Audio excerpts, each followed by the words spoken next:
I was on a plane once, and I was flying first class because I had a thing. I fly first class. Who cares? Just, that's the way it is. I'm not like you. I'm not. All the things you do, I do a better version of all those things.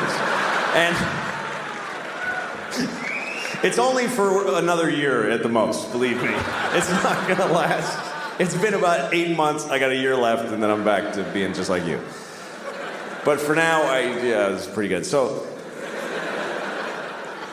I'm in a first class seat, and first class is so crazily better. It's so much better. You get a bigger seat, you get food, but also you get to sit, and first, you get to sit before anybody else does. They sit you down, and you get to just sit there with champagne and watch all the sweaty, just miserable, all the single moms hefting their stroller and the kid. And you're like, oh, that looks heavy and nobody's helping you. That's a drag. And you get to just...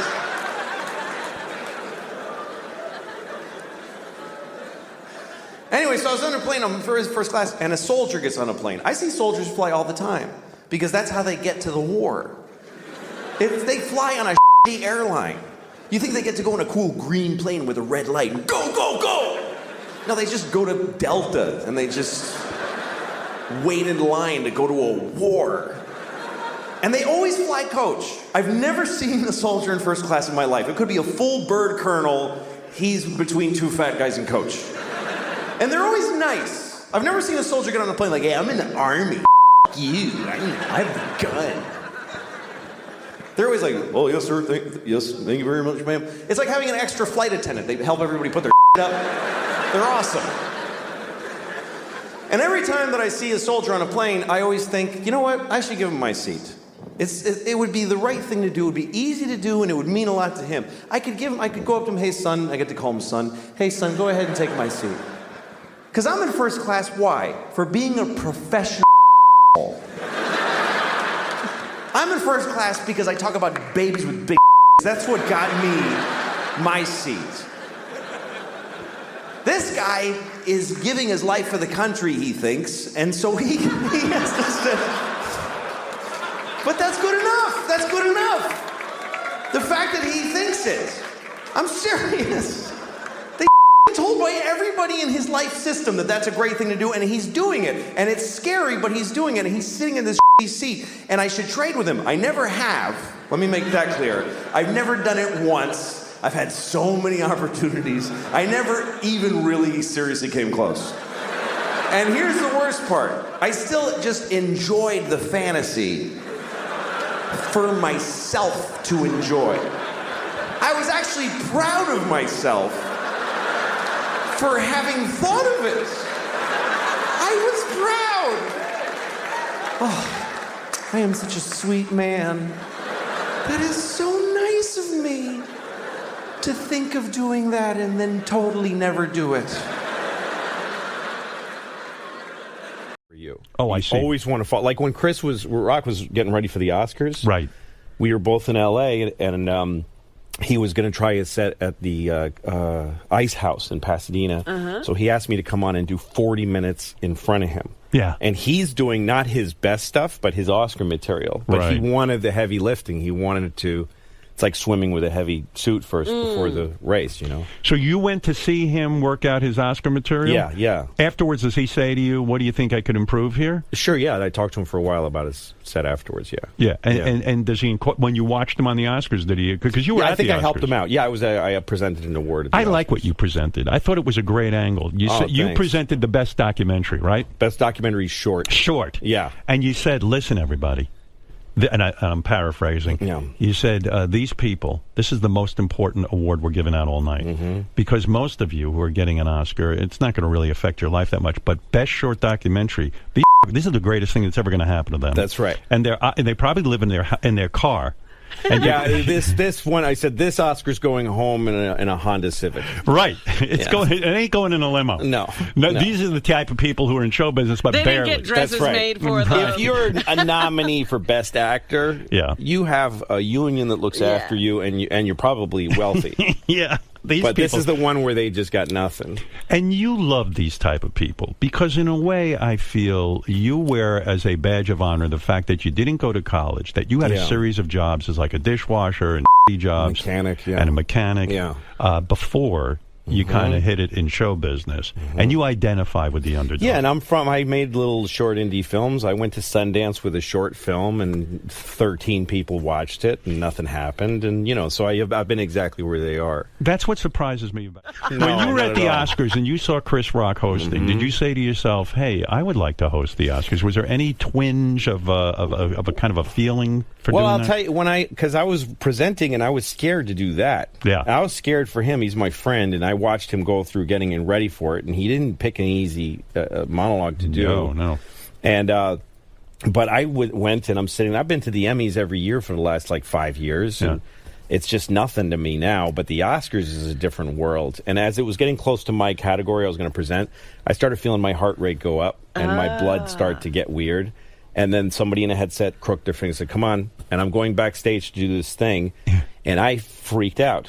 I was terrified. Yes. My hands were trembling. And the one thing I kept thinking is when I'm holding the envelope, my hands are going to tremble. What was the terrifying moment? Because you knew you had something funny to say. Yeah, but I didn't prepare. They asked me to come to rehearsal. I didn't come to rehearsal. They asked me for the copy to put on their teleprompter. You said no. And I said no. Why did you not go to the rehearsal? Why not try I didn't feel like it. I'm a I just didn't feel like it. It was the day before. I'm like, I don't want to go there. I just want to stay in my room. But what they enable you to do is to walk out, practice getting behind the podium. So smart. Right. Would have been the smart move. Smartest thing I could have done. Yeah, because you don't even know where you're going. No. I don't know where I'm going to go. I don't know anything. No, I watch carefully. And my heart rate is going up and up and up and up and up. And isn't that amazing to people? Because you've been in front of crowds forever. Something about that kind of thing. Because I presented at the Emmys once with Amy Poehler. Right. And my hands were shaking so bad that I couldn't open the envelope. And I handed it to her and had her do it. And she looked at me like, what's wrong? I have a disease. I have a condition. Yes. Well, it's true because it's not your crowd. It's not what I do. No, you go up in front of a crowd that loves Louis C.K. That's right. You don't go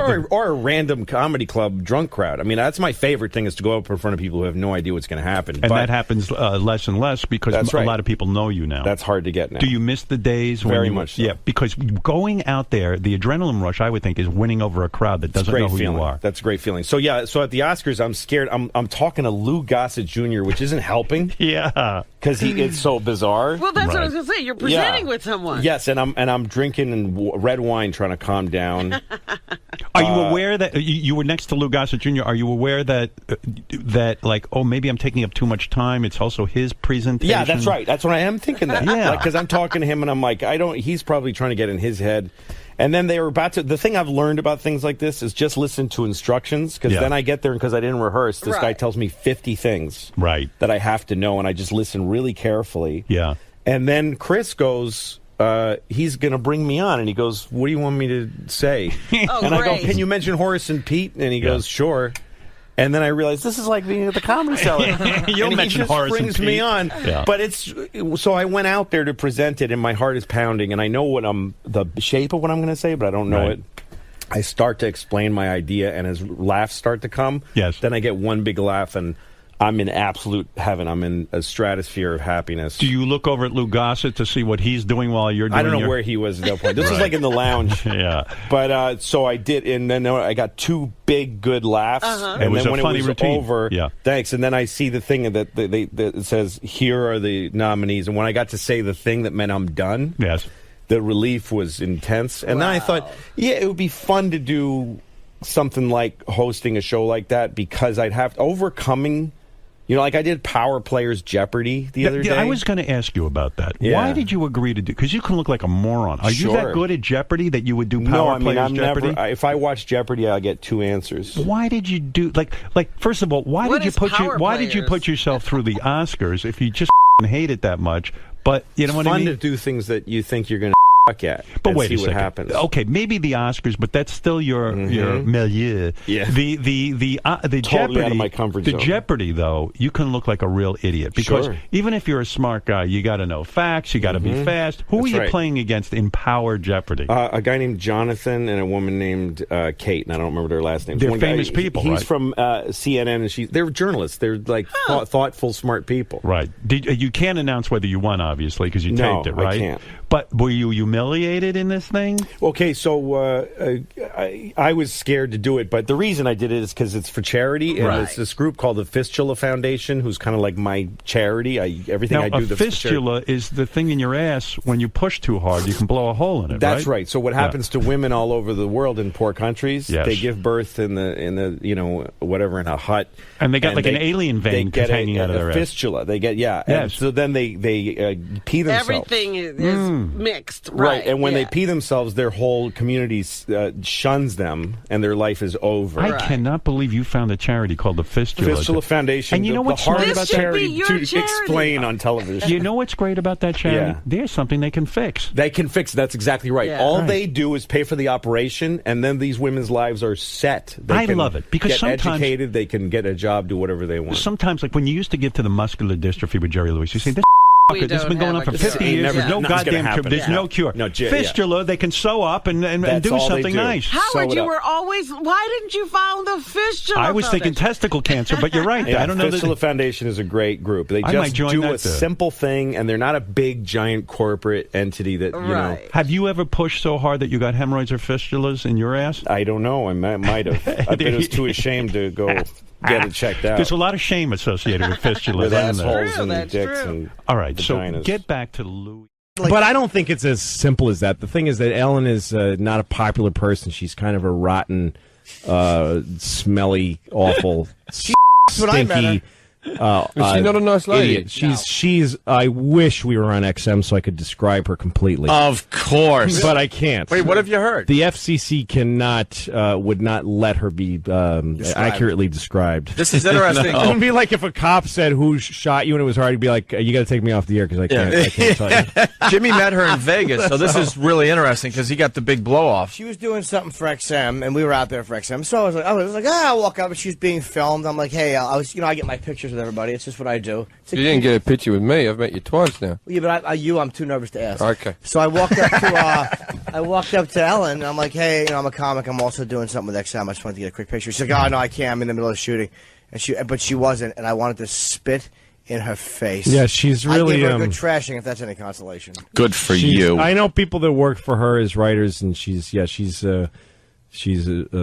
dope and mean to people. Oh, and easy, stuff Lou, like on the that. language. Yeah, you know what I mean? Yeah, she's a spoil sport. She's a real ninny. She's a right rotter, isn't she? Yeah. Yeah, she's a right rotter. Yeah, she's a. Yes, most definitely. They went to commercial, I was reading recently, and she yelled at her writers, why did you write that for me?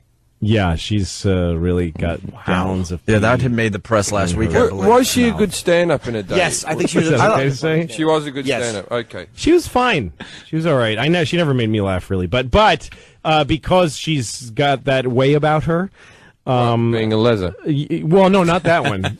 Yeah, I don't. Who cares about that? But the fact that she has this sort of MO means that people pile it on. Yeah. So it's like, oh, look at her working. She shouldn't be working. And whatever that story. You know what? I've had a show where I had writers, and often I'd look at them and say, "You guys stink, and I hate you." So the stories about how tough she is on the writers, that I take with a grain of salt because Well, I guess this was... there's a natural. You got to crack the whip, and also there's a natural thing where the person who's on camera is taking the hits for bad jokes. But would you do it in front of a live audience? What's that? Would you do it in front of a live audience? Oh no, I never. think that's what the story was Oh, really? about. Yeah, she did a joke and it sucked, and she goes, why would you write that for me? And she was dead serious Wow, I don't know. while they were in break. Yeah, no, she. You had good writers on Lucky Louie, man. Every one of them. They were funny, man. Yeah. Hey, what do you call lesbians in Australia? Stiff tongues. Do you Stiff really? tongues. Yeah. Wow.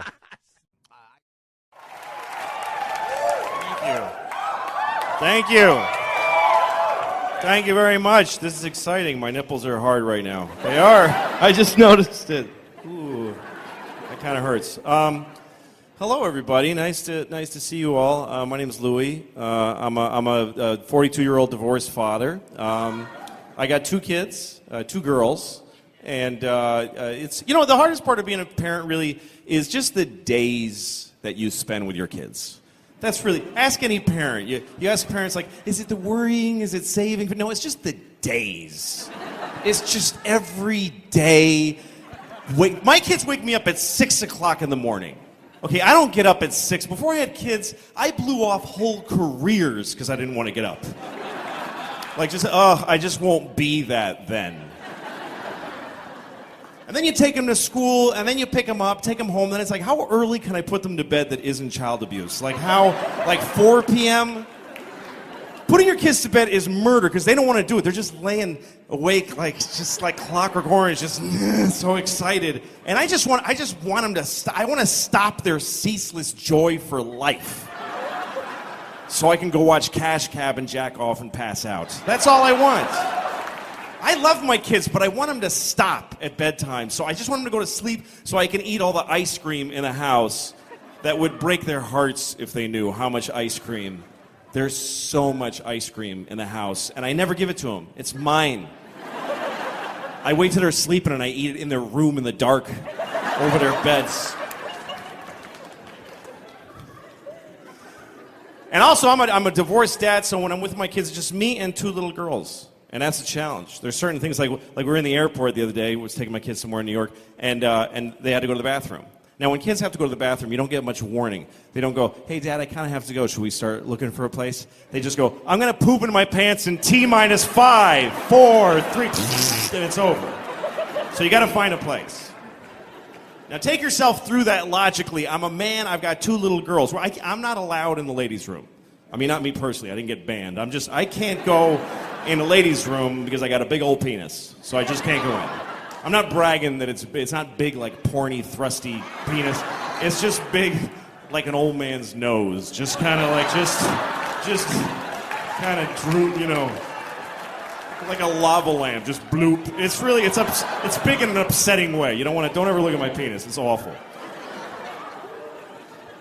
Also, I'm not allowed in a ladies' room because I love looking at people's vaginas anytime that I have that opportunity. You know, it's amazing that we still need separate rooms to pee in. As human beings, men are so disgusting that we can't be trusted to pee in the same room. So I have to take my girls to the men's room, which is awesome. Look, girls, 9 penises. 9 farting men shaking the pee off their big old penises. So I got to push them past that, and then we go in the stall. So I'm in a bathroom, airport stall with 2 little girls, all our luggage. There's a guy right here. Right here. There's a guy here. This dude, I can see his foot. He's trying to get leverage to harder. Like he's struggling. We can hear him. We're sharing this moment with him. He's like, oh, he's struggling. Like he's giving birth in the 1800s with no midwife, just in a barn. Just an old country whore dropping another baby in the hay. This is what this sounded like. And when he broke loose, it sounded like soup cans and pennies being shook out of an old duffel bag.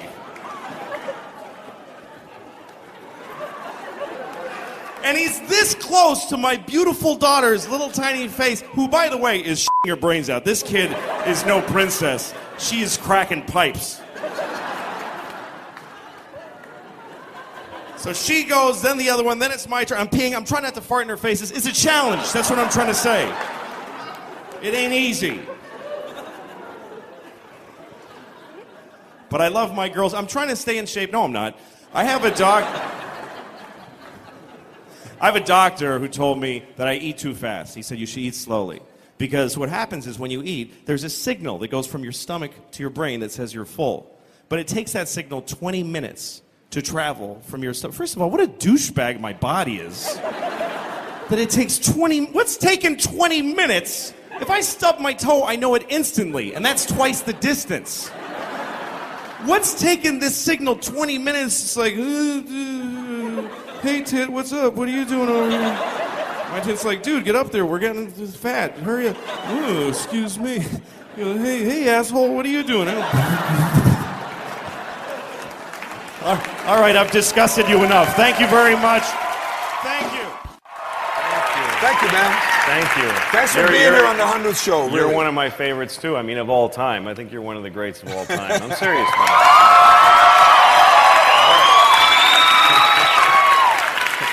And we've been friends a long time, but we've never formally hung out. No. Yeah. Because you live in New York. That's right. And I live here. That's so right. I'm going to New York this weekend. Oh, good. But when you're out here, do you like being out here? No, I hate it. I hate it. It's just a different... I think the thing about New York, people think that people are rude there. You know, and they're friendly in a different way. Like, a New Yorker will hold the door for you, but you got to get through the door. Like, you have like 2 seconds before the nice gesture becomes hatred, like seething hatred. You're like, go ahead. Go! All right, jeez. I'm in a hurry. I wasn't before. I wasn't even going in that building, but I guess I have to. Because you're making me. But people are used to being with each other. The thing about LA is that people are all in their cars, and they don't think about the people in the other cars as human beings sometimes. And things get kind of... People honk all the time here. And I really believe this, George, that if you own a car and you ever honked your horn once, you're a piece of I really believe that. There's no legitimate reason to honk a horn. It's only selfish. It's supposed to be for safety, but what's that story that ends with, and then he honked his horn and everyone was saved? Like, what is that story? I think the idea in our heads is you'll be driving and a kid will run out in front of you, so you'll honk and then kill him. 'Cause that's what would happen if you chose to spend your time beep. Well, he's dead now. At least he died in fear instead of joyful play. I got to announce his death with a horn. But no, the reason people honk is to critique that has already happened. What do you mean? Like what? Like what? Well, like it's not to avert, it's just to go beep, hey! Like, why do you get to sound a trumpet because you're unhappy? Why does everybody beep, you It's no different than being in a store and someone gets in front of you and you just go, ugh! Ugh! It's stupid. The other reason people honk is because they just don't want to wait. You're sitting in your car, you're sitting behind another car, the light turns green, and because he doesn't have your central nervous system, you go, bah! And I don't mean to accuse because I honk at everybody. And there's no... I do. I honk at people on the sidewalk for being ugly. I'm the worst. Beep, stay home, it's gross. So I'm worse than anybody else. But tell everybody the story about how you almost got killed driving, but not in an accident. Just tell. No, I almost got murdered by a young fellow. I was driving. I was living here at the time, and I was driving really fast. I was speeding because I was in a hurry. So I was making other people almost die because my bad judgment. So I'm driving, and then I realize there's a car next to me who's driving fast. It's a kid, like 19 years old, in a green Honda that he made at his house. You know those cars? I do. He's got spiky hair. And he keeps, so I'm like, good, I don't care. Let's both get to my show on time. I'm fine. He thinks we're racing. I'm not racing. But so we get to the next red light, and he's looking at me, and he's going, woo, like this. And I go, what happened to your hand? Like, I don't understand I don't know what that means. If other people don't know the thing, it doesn't scare them. He's like, yeah, whoa! And I'm like, I don't know it. So he goes, I said to him, listen, I'm not trying to go fast relative to you. I just have my own independent reason for my speed. And he got angry at all the words and everything. And he pulled out a gun and he pointed it at me. So I go through the red light. And he does too. And I was like, oh, I'm thinking, oh, he's trying to kill me, but he's not going to go through a red light, you know? I'm sure he's thinking ahead to how that's going to hurt his insurance premiums in the long run. So now I'm in a car chase in LA. I'm being chased, and it doesn't feel like a car chase. It's a beautiful day. I'm listening to Simon and Garfunkel on my radio. Being chased through, I am just a poor boy, though my story's seldom told. I've squandered.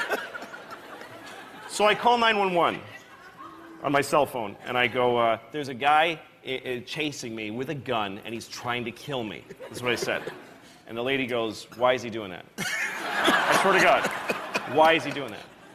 I'm like, is there a reason he could have that you would not send anyone to help me?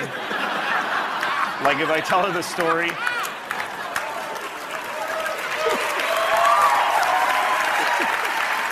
Like, I'm going to tell her the story, and she's going to go, it sounds like you made a mess for yourself. We're not going to get involved.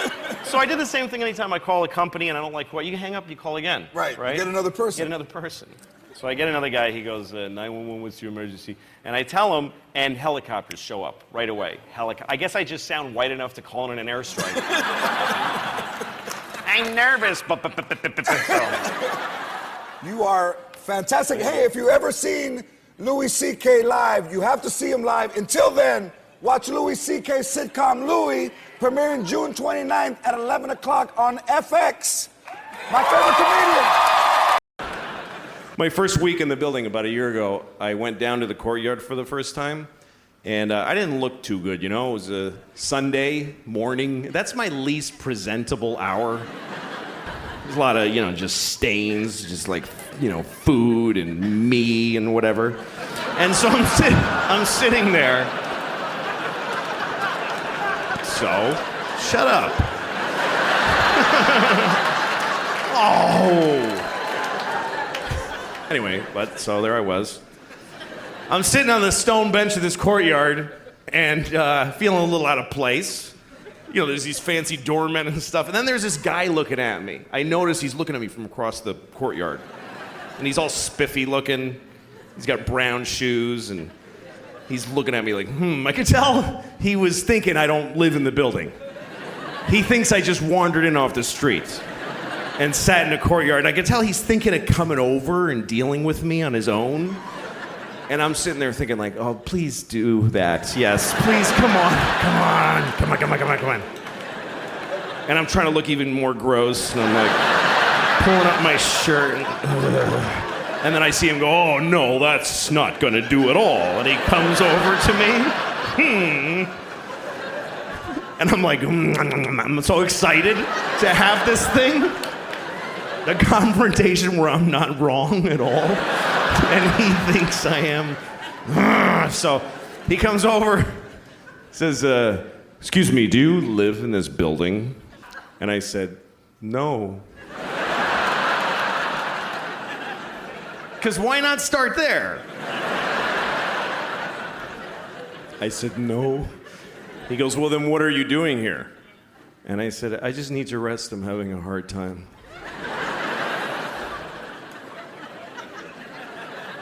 He says, this is private property. And I said, well, I don't really believe in that. You know, just the worst things I could say from his point of view is basically all the things I was saying. And he goes, well, if you don't leave, I'm going to talk to the doorman. I was like, can I just stay like 5 more hours? So he's, no, and he goes over to the doorman. And I see him talking about me to the doorman like this. And then I see the doorman going, oh, no, that guy lives here. That's okay.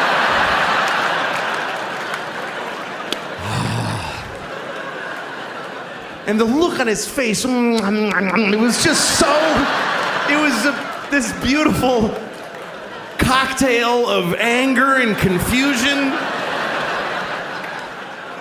It's like I had invented a new way to hurt somebody's feelings. That's how excited I was. He was so angry, he came back. He came back to me. He said, why didn't you tell me that you live here? And I said, because I don't have to tell you anything ever. Right? There are no words that I must say to you.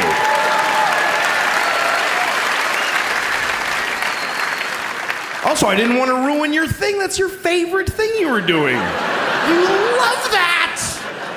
Making people not be places. Also, I make more than you. I just don't give a shit about myself.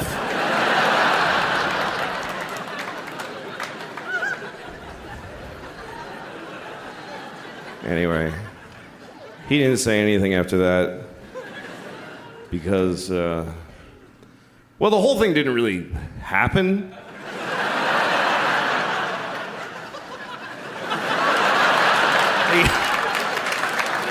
I mean, well, it's not true, but it's as true as anything that does happen. I mean,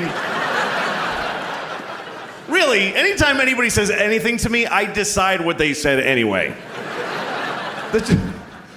The truth of this story, and I won't lie to you again, but here's what really happened. I was sitting in the courtyard looking like shit, that's true, and the guy was looking at me, but then the rest of it I just made up in my head, just an angry, hateful, rich.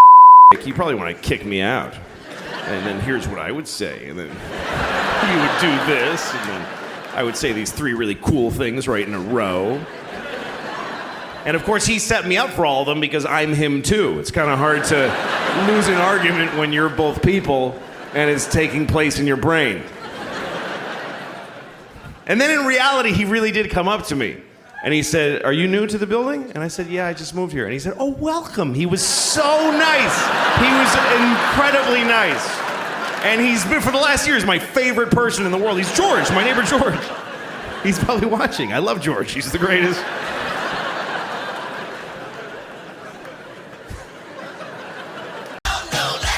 He's just different because I can imagine people saying to Kubrick, you know, you're not really letting us into Jack as a human being. And then Kubrick just said, get away from me. Get away from me. Yeah. People must have said it to him. Like, we're not, the wife is strange. What you're asking Shelley to do, by the way, her hair is falling out because she's losing her mind playing this woman. Yeah. Because it's not a person, it's not a human being. Badly. And he said, do me a favor, Dorothy, get the fuck away, get in the other room. Whoever said this to him, he said, just get the fuck away from me. I'm doing this. You go do that in another movie. Well, I'm gonna do, and in fact, they did. Stephen King made it again. Who gives a shit what Stephen King thinks of The Shining? The Shining has nothing to do with Stephen King, who I think is a really cool writer. It's a whole other category. But Kubrick takes whatever thing. He's like, here's a New York Times magazine. This article, I'm gonna make a movie about it, and he just makes it. He decides, I'm not doing the thing that you want me to do. I'm not doing a father who changes. Don't. It's boring. It's done. It's been done 1,000 times. So what? It's a very good way to make a movie. Go watch one. There's many. He's like, I'm making the movie from the point of view of the house, and from the point of view of The Shining. That's the main character is horrible, strange, mysterious, knowing too much, chilling, Shining. Shining is the main character. Jack's not the main character, and neither is she. She is annoying. Like, you want her to die. Get the hatchet to the head. Well, what do you? It's not supposed to be a horror movie. Well, it's not. There is no prescription that movie fills. You don't get a prescription that you go here and they go, oh no, we don't have Friday the 13th. We'll give you The Shining. It's not a generic. For Friday, like when you go to get Prozac and it's really Lexamil or whatever the fuck. This is from an abstract point of view of fear. The movie's point of view is fear, or whatever the fuck. I can't put it to words because it's just suggested. It's who's following the kid when he's in the tricycle. That's not even from the kid's point of view. It's from the point of view of this presence and the poster of the naked lady behind Scatman Crothers. This is Stanley Kubrick's idea of what a black man's Florida apartment is like. I'm so much more interested in his bent ideas than I am in someone who's like, no, I'll show you what this would be like, and I'll give you these feelings, manufacturing feelings. And by the way, I'm not putting down that kind of filmmaking. Some of my favorite movies, Goodfellas, a lot of my favorite movies are totally reliable structures, and you can see how they work. But he was doing something else. I do think that Nicholson is up. I think that Kubrick thought it was more interesting to make a movie where, by the way, the whole world is a little strange. The doctor who interviews Danny after he passes out is weird. And then the mother with the cigarette with the ash. Everyone's weirdly dropped. Yeah. Right. It's insane. And the guy with the giant hair who interviews him and the way they walk through the place, and it's so up. There's barely a difference between the people that actually work in the hotel and Floyd and the ghosts. But that's where the place is like people in. I mean, the ghost, it's the building's point of view. The building, reaches out to Scatman Crothers across and makes him come from all the way from Florida. That's not your basic horror movie stuff. His movies are not about human He's not beings. a humanist. They're about Yeah. ideas. Yes. Even Barry Lyndon, which is named after a guy, it's not about Barry Lyndon. It's a strange movie about human failure and the loserdom and like the loathsomeness of human beings. There is a stilted, ugly feeling in that room that is familiar to my generation in terms of domestic dialogue. There is a distance and an ugliness that I feel. The other thing about Nicholson in this movie is that this movie was just so iconic in his acting, that in that character that he created, that he messed up the rest of history, the future for itself. It's a movie that you saw when it came out and you're like, what is this? Is crazy the way he's acting. That was the feeling in the 70s of couples that were a little bit strangers to each other and men that were a little dangerous. It's coming from somebody's gut who was a little bit not sane. Louie C.K., everybody!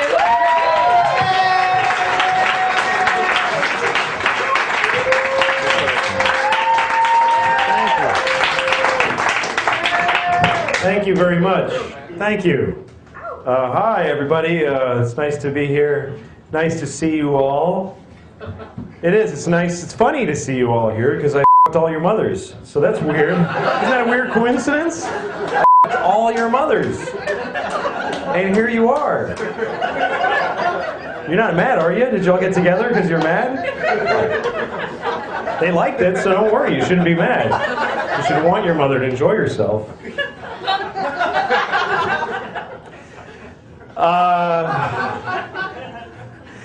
So I was talking to a friend of mine, and he used an old expression, and he said, yeah, well, it's a double-edged sword. You know, when people say that? I don't think people should say that anymore.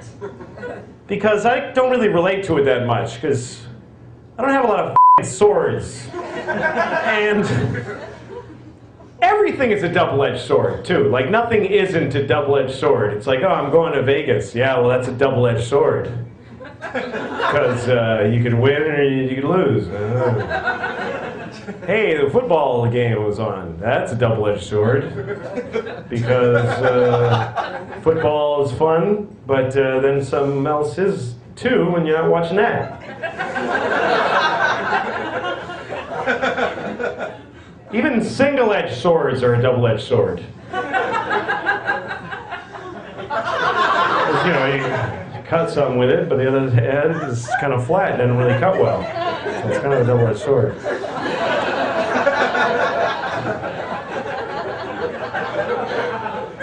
That bit is kind of Seinfeld-y, I think. And then I try to make it mine by doing it clumsily. That's how you modernize comedy. You take any bit Seinfeld would have done and just make it sound like you don't know what the fuck you're talking about. And then you sound clever.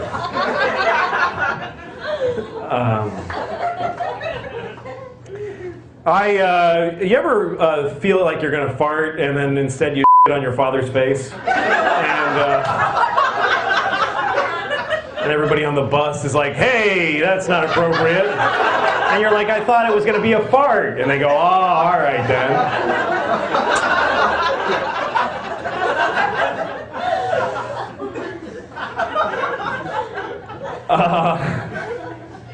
I'm a little tired of all this terrorist alarming and the terrorist hatred, all this anti-terrorist. You know, terrorists are just people who like to murder other people. And what the fuck is the big problem? Seriously, I think that they become victimized in this country because those are their religious beliefs, and they have a right to them to murder people. Because here's the thing: what do they do that's so bad? They kill people. Who the fuck? Well, so what? What's so great about people that they shouldn't be allowed to murder them? Like, I was really thinking about that. Like, so people die. Yeah. I don't know them, so I honestly don't care. And if somebody, well, what if somebody you knew died? Well, that would be sad, but then there's the other side to it, which is I'd get to act sad and people would be worried about me and really concerned about me.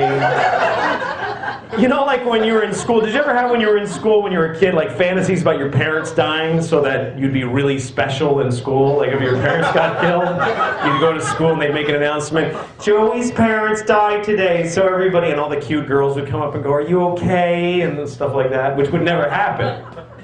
They'd just walk up to you and go, I'm still not gonna f*** you, you faggot. That's what would have happened.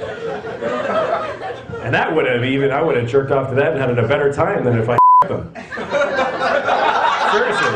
To me, jerking off later to a cute girl saying that to me after my parents died, like the brutalness of that would have gotten me off better than that stupid Fuck her. I don't need her. I have no idea. I have no idea where this is going. But here's the thing, people dying, look, people talk about like, don't eat dolphins when they're in the tuna. Pick out the dolphins, right? You gotta pick it out, like raisins.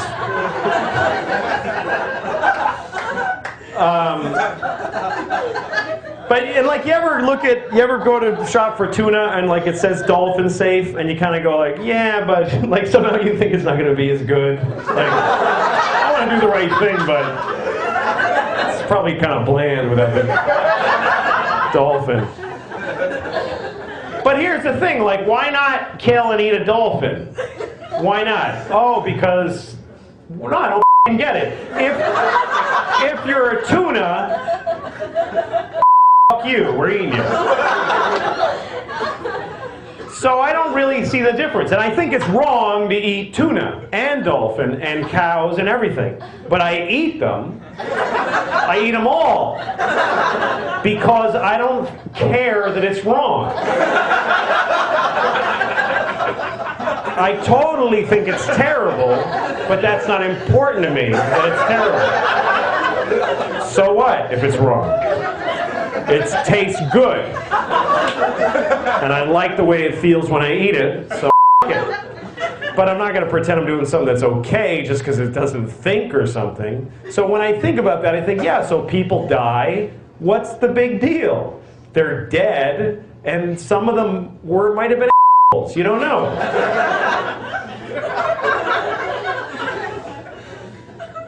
All right. So I think the terrorists back the fuck off. They get it.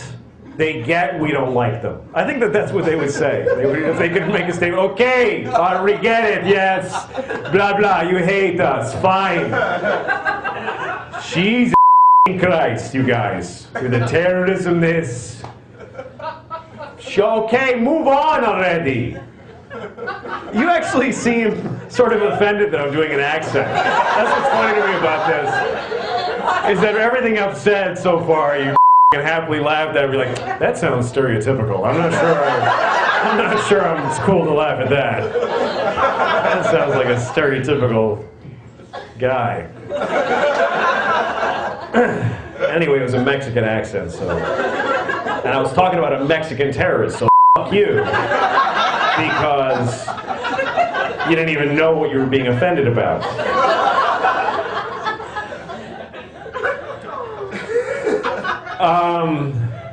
What other terrible things to defend? All right, rape. It's not good to rape people, right? It's not okay to rape people. But what about Jews? Oh my God, did I say that? That's horrible.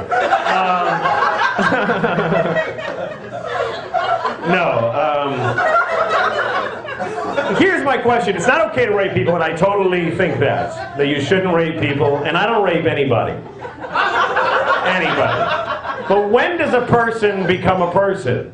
Like if you rape a fetus at 3 weeks, it's not really rape, because it ain't a human yet.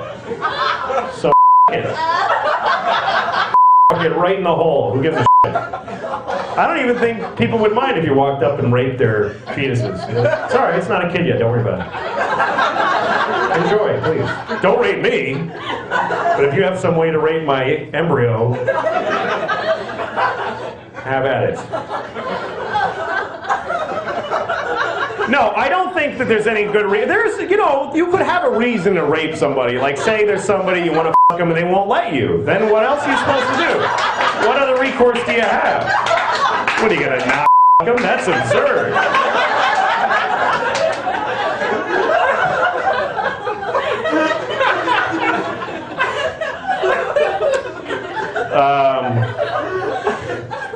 I would have raped Hitler. Like, if I had a time machine, I think that the two things I would have done would have been to erase my daughter and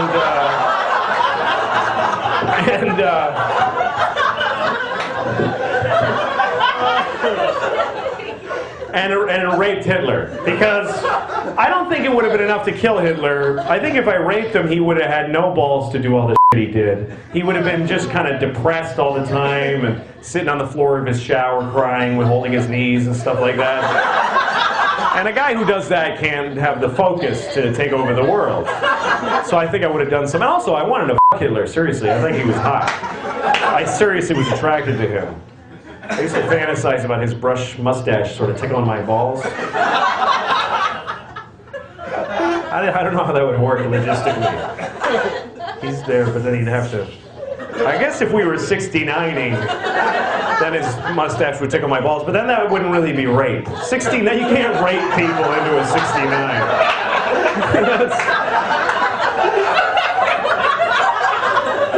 Anyway, I gotta go. Thanks a lot. Good night. I encountered some really interesting racism because it was from very liberal people. I was in L.A. There's this place called Amoeba Records, and it's like the cool, funky... Amoeba Records is very cool. Yeah, they're Sounds like really, cool. really, grunge, and they're cool. A lot of LP. Yeah, so... That's still cool. I go in there, and I'm in the video section, and, just like I'll Google myself every time I touch a computer, I go look for my stuff. And I made Pootie Tang, so I go look for it, and it's in the black film section.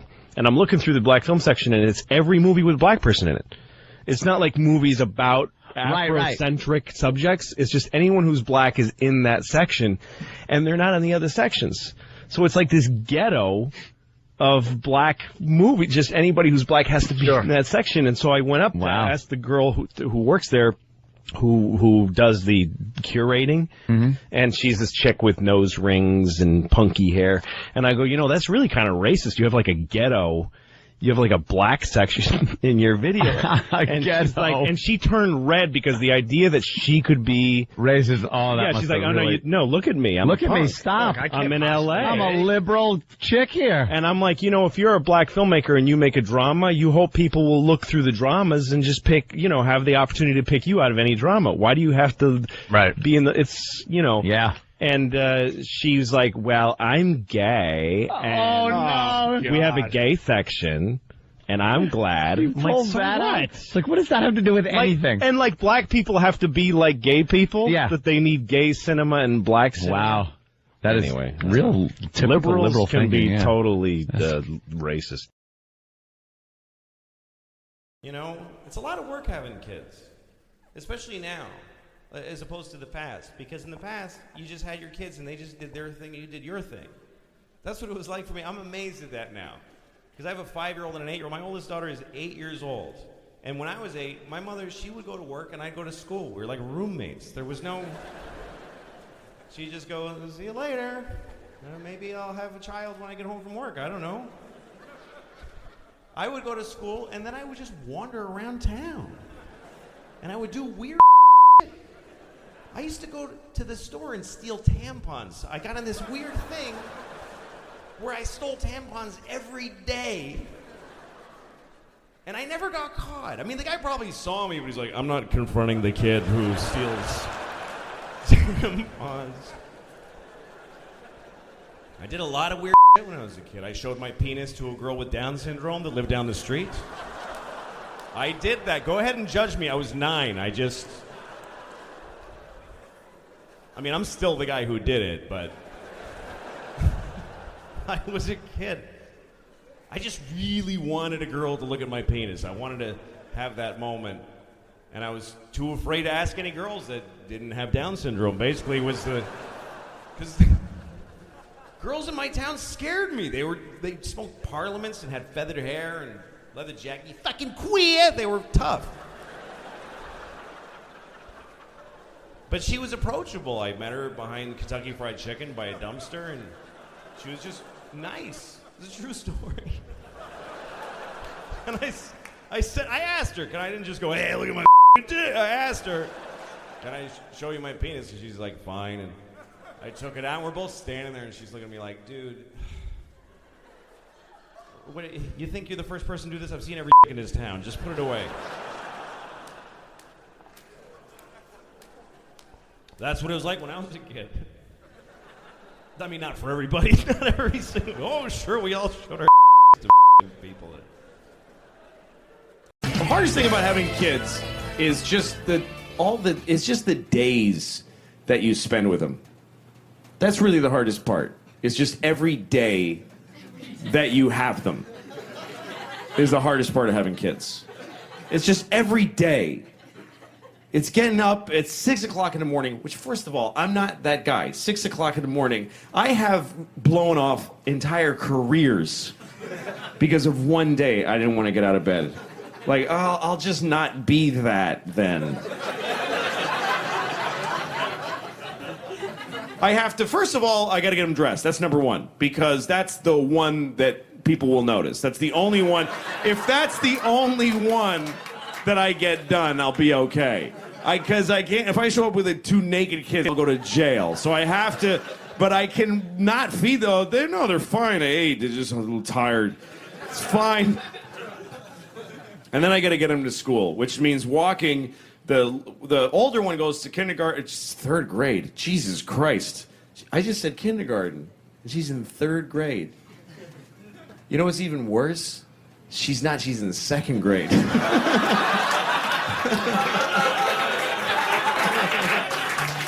Anyway, so yeah, wolves are like dogs. Thank you for asking. Every day you spend with your kids is torture.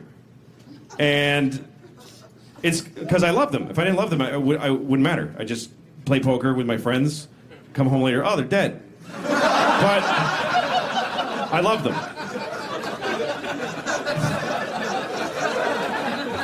I wiped my daughter's ass for the last time on May 13th of 2008. And I remember this moment because it was a big moment in my life. Because when you have children, they start as babies and they all over the place. But then finally they can use the toilet, but they can't wipe their ass. So you have to wipe their ass. That's the last thing you do for your kid. It's like an intimate bathroom thing, is wipe their ass. And one day it stops. And I remember the day. I said the date, but I don't remember it now because I'm lying. Because I had always wiped her ass all that time, and it's just a thing you do. I didn't even think about it. I said, Daddy, I need a wipe! And then I come in, I'm on the phone, like, yeah, okay. So. Anyway, so I wiped her ass one day, and she said, thank you very much, Daddy. And I was like, that was a little too eloquent. A thank you for somebody who I just wiped out of her asshole. I want to hear like, thank you, Dada. I don't want to hear like, that was very gracious of you, Father. So I got two kids, 5 and 9, and I love it. I love having kids, but it's hard. It can be very difficult. One thing that's difficult is that they are very different ages, 5 and 9, very different developmental stages. And I have them to myself when I have them. My ex-wife and I split custody. I'm with them half the week. I have to find things that the three of us can do together. Now, my 9-year-old can do a lot. She's got a lot of skills, a lot of things she can do. The 5-year-old, not much good at anything, really. And that's not to put her down. She's 5, but she's at pretty much everything. So we can't do things that outclass her abilities. So we have to be all dragged down to her skill level. We're like 3 5-year-olds of different sizes, basically. Because nothing. Let's go for a bike ride on the river. I'm not very confident on my bicycle. Okay, let's just sit and play the card game where no one loses.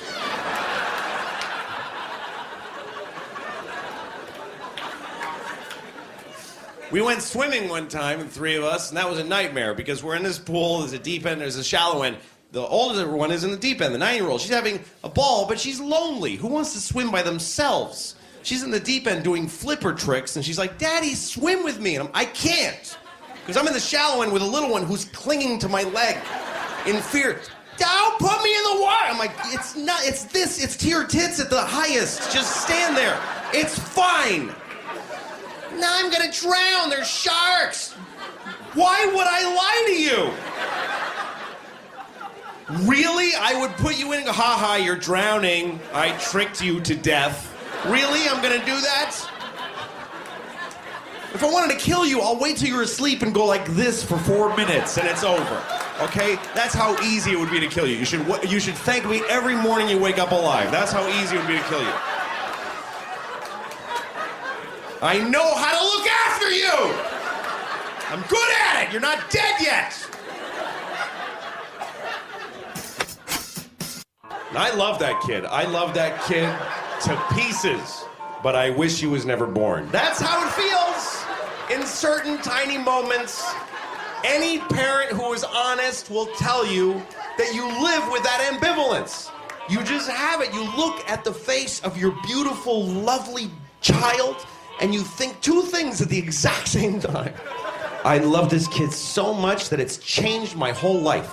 I love other people more because of how much I love her. I love people that had died years ago more. Like my love has traveled time because of how much I love her and she loves me back. She's completely given value to life that didn't exist before, and I regret every decision that led to her birth. That's how it feels.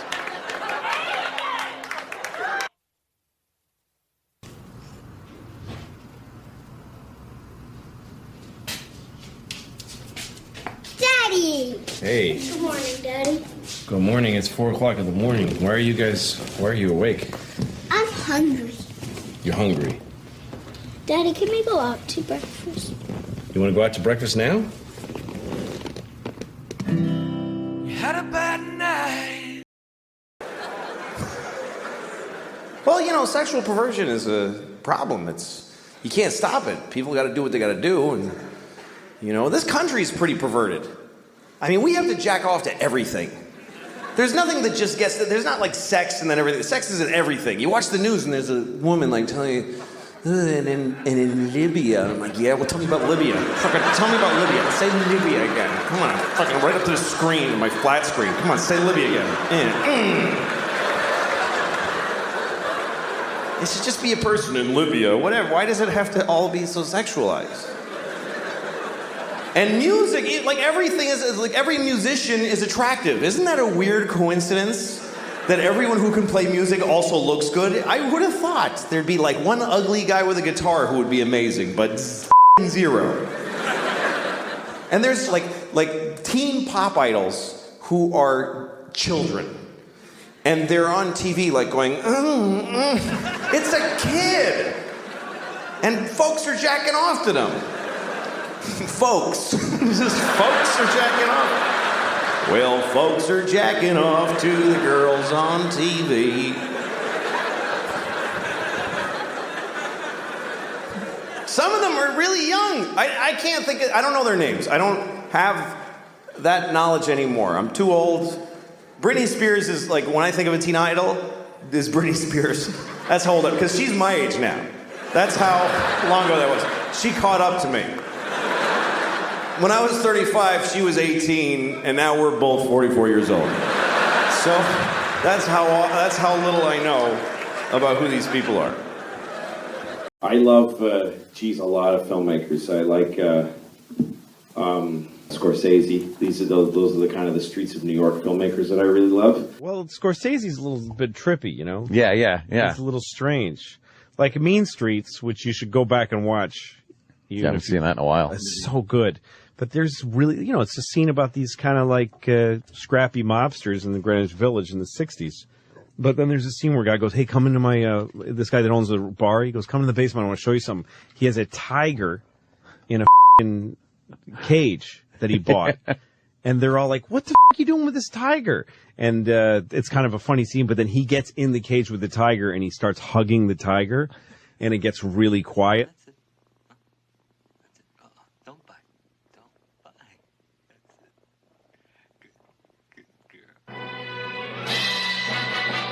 And they all just stand there staring at him, and he's like hugging this tiger and like talking to it softly. It's a really intense scene that makes that makes no sense in the movie. In the context of the movie, yeah. It's funny That's made because for you. Robert De Niro, his comedies are so bad, but his dramas are hilarious. To me, two of the funniest movies in history are Goodfellas and Raging Bull. Two hilarious movies, not sold as comedies. They're not supposed to be funny. Someone who's like, no, I'll show you what this would be like, and I'll give you these feelings, manufacturing feelings. And by the way, I'm not putting down that kind of filmmaking. Some of my favorite movies, Goodfellas, a lot of my favorite movies are totally reliable structures, and you can see how they work. Martin Scorsese is a legendary, untouchable filmmaker. His films today aren't at the caliber, I don't think, in terms of richness and the effort made, and the rawness and the honesty. About it pretty fast. Start thinking about it, right? Yeah. What am I doing? I had a sitcom for, it's part of a year. Yeah. And I could see where it would be like, you could get old doing this. You could feel really rusty. Yeah. And you get cut off. Yeah. And you see somebody who's out in the world, and you're like, hey, what's going on out there? Great. I'm taking a sailboat around the world. Yeah. I'm going to take a lot of safety equipment. Exactly. Hopefully the Life of Pi will call back. It's a great story. That clip of you describing the joke, the fishing, ice fishing joke. Oh, yeah. Finally hearing the end of the joke was... Yeah, I took a shit on the ice. Took a shit on the ice. I thought it was going to be a little more profound than that. Yeah, I think a lot of people did. It never really added up. And I told, there's a scene towards the end of the movie where they call, I don't know if you saw the movie. Yeah. When they call Christian Bale in, and he says, I don't know where the money is, and they're playing this kind of game. And I'm in the room. I've got like one line where I go, just go home. Right. To Bradley Cooper. There was a version that we shot for a whole day of me standing up and making this and finishing the ice fishing story, the joke. saying you to Christian Bale, and taking Bradley Cooper under my arm and saying, come on, I'll take you home. Like it was this big, brave thing that I did. So for a whole day, he kept throwing alternate and different versions at me, and I had to do it. And I'm like, and I wasn't up to it. I mean, I'm not that good, and I'm not that important in the movie. So he tried to get. I was trying it, and I'm looking at Christian Bale, and these people are looking at me, and it's getting sweaty. Like you can smell everybody in the room. Like it got really. It was long into the night, and I kept trying this version, and it's not in the movie. Yeah. But that's where the ice fishing story was supposed to be ended there. I thought that he had actually guessed it, and you were so annoyed at him, you wouldn't give him credit for it. Like that's how it came off to me. Like he got it, and then you were like, no, like you were just. Well, no, because the whole bit was that I kept moving the goalpost of the thing. Like, it's about your brother. No, it's not about that. I mean, that was the bit we decided when we started doing it, was that I'd keep changing what it was about. You could never figure it out. But then the end, I was there for a ADR for when you do recording of your voice for fixing stuff, and they had found that scene that I think was out of the movie for a while, me in the hallway with him, and he says, your brother died, and I go, my brother died a different way, and then he decided that's how to end. Just let that be the end. Just let it sit there. Congratulations on American Hustle. Yeah, it was fun. It was a lot of fun. That was a good one. That's a really good movie too. And what's his name? Doing just that little impression of you on the couch is fucking. I didn't see that until I saw the movie. I had no idea. It's so funny, man. In the room, so he's just really. I was laughing my ass over that one. Yeah. God damn. What other? What are you working on? I got this movie that I'm putting on my website tomorrow. Yes. Welcome back. I'm hanging out with Louie C.K., who this weekend hosts Saturday Night Live with musical guests Fun. By the way, did you see them rehearse? They're great. They are unbelievable. You know this band Fun? Oh my God! I cannot wait for the show this week. It's going to be good. Are you enjoying the process of Saturday Night Live? Yeah, it's really amazing. It's fascinating to be part of it, and I love it. How was you're blocking now, right? Getting we ready. did. The first day we did a table read. Yeah. Which is you sit at this table with all the writers and everybody because you worked there. Yeah, so I'm really talking to them. But You can talk. You act like I've never heard about it. Table people, and they're all real serious, you know, and all the writers want their sketch in the show. So there's a lot of stakes, and there's a thing this thick of paper to read, and I'm in all of it, you know. And it's not what I do for a living at all. I never do this. No, reading sketches. No, never. Sitting next to Lorne Michaels, and he's, you know, everybody's real serious. So I start reading, and I, 3 sketches in, I figured out that I had at 100% of my lines, I did them wrong. Like I messed them up. Screwed them up. I was like, everyone so far. Like just little screw ups and then no laughs. laughs. No laughs, and I just feel everybody going, oh. Oh. And I see writers going, thank you. You know what? Come on, man. We work all week for this so guy. hard. Appreciate and I'm like, and I'm sitting there and I'm thinking, this I might like. They've never like canceled a host. They've never said not. But then I thought, and this is where my brain went ahead to a moment where Lauren would go, okay, let's stop. And then he goes, takes some people in a room and says, okay, there's a hurricane. No one would blame us if we cancel.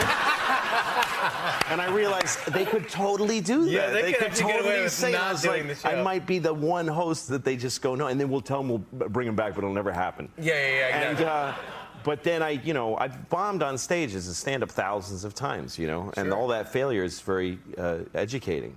Yeah, it is, yeah. Because you know how to read a room. Yeah, and I'm so happy for all the bad things that happen to me, you know, because I'm sitting there and this is a nightmare. But then I knew from experience to just kind of stay even a little bit and try to find one tiny thing. And I did one thing right, and I got a little, thank God you can do something. And then, and then it built and it built, and then it got really great. Okay. And I ended well. And really, the climb out is as exhilarating as the plummet is horrible. It is. It is exciting. Oh my God, my career's okay. We're clear. Hey, I'm on a boat. Guys, Yeah. drink service is now resumed, and we're going to have a great flight. Yeah, so it ended up really being really fun, and I loved it. It was really I cannot fun wait to do. for this Saturday. Yeah. It's going to be fun, and it's live, and you'll never forget it. Gosh, Never. you love it so much. No. Is there all the sketches you like on there? Do they make the cut?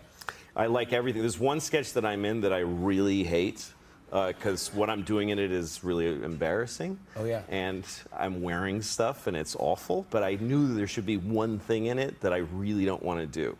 And when I think about this one sketch, I go, oh, God, it's going to be awful. Like, I get really, like, a little dizzy and ill. But you're going to do it anyway? I told him, please leave this one in. That's the one, seriously, it's the one that I said, please don't cut this sketch. Oh, really? Because I hate it. Yeah, because you want to overcome this fear? That's what you're doing this kind of thing for. Yeah, you want to do something awful. Yeah, exactly. You should. It's the fun of the whole thing. Exactly. All right, we will look for the sketch and see if we can pick which one you don't enjoy doing. Yeah, exactly. The whole time. Louie C.K., check him out on Saturday Night Live this weekend. Musical guest fun. Riza joins us next. No one even young people don't even consider the idea that it's a good idea to be out in the fringe, which is where good ideas come from. Yeah. Like, people are almost like begging the government to take over and the corporations to take over your life. Like, people are excited that when you take a picture of yourself on your phone and put it online, it says where the you were. Why are people excited about that? Yeah, what is that? Like, I remember when Easy Pass first happened. Yeah. Everyone was like, I don't want everybody knowing when I went to the Lincoln Tunnel. Like, what are you carrying secret documents? Who the fuck gives a shit about you? Right. But people used to think that way. Right. Cameras in Central Park for crime? Yeah, but what about my privacy? But now people are like, guess what? If I take a picture and send it to somebody, the whole world knows exactly where I was. Where I was at that given And I can moment. store all of everything I have on a computer in North Carolina. And I don't even have to. And they get to have all my stuff. And Facebook knows who all my friends are and what I've said to all of them. Every single conversation I've ever had is a public record in the Library of Congress. Yay! Cool. That is fucked up. Isn't that cool? And we worried about Easy Pass off mere 3 years I know, ago. and people are excited. 3 years ago, right. Everything you tell somebody, I think I might be pregnant, it's in the Library of Congress now. It's forever. Cool. And there's a geotag on it saying where you were standing when you said it. A coordinate. Yeah. A global coordinate. Of where you were standing and longitude. Why do people? Why would when you want you said that? But we didn't want to took a picture. But we didn't want to use Easy Pass 3 years ago. Yeah, that is really up.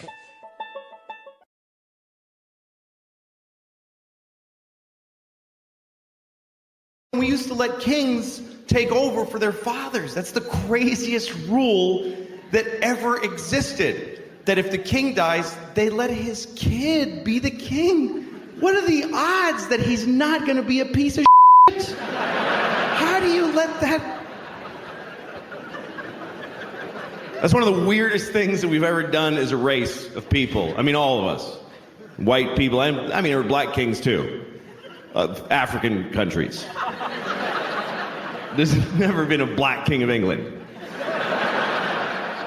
That's never gonna happen. That is one color line that's never gonna get... Don't even hope, man. It ain't gonna happen. There's not gonna be a black king of England. I mean, after all that white that's been pumped into their blood for years, they've just been this kind of jizzy white color for all these generations. Purpley. They're all... Every British royal looks like cock meat. That's what their faces look like, an Irish penis. That's what they look like. Someone took an Irishman's penis and stretched it out and drew a face on it with Sharpie. Just... That's what they look like.